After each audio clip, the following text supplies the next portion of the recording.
যে সংসারের সুখের জন্য তুমি আজ এত লালায়িত, তুমি কি বলতে পারো এই ভিডিওটি শেষ হওয়ার আগেই তোমার সে লালসা চিরকালের জন্য ফুরিয়ে যাবে না?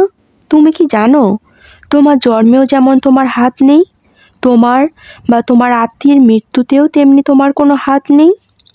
যে কোনো মুহূর্তে তোমার পিতামাতার স্বাদ আশাকে মৃত্যু তার স্থূল হাত দিয়ে মুছে ফেলতে পারে। তুমি কি জানো তোমার বা তোমার পিতামাতার ভার তোমার হাতে নেই, এই ভার একমাত্র সৃষ্টিকর্তার হাতে। তাই ফিরে আসুন আপনার সৃষ্টিকর্তার দেখানো পথে, ফিরে আসুন সৎ পথে।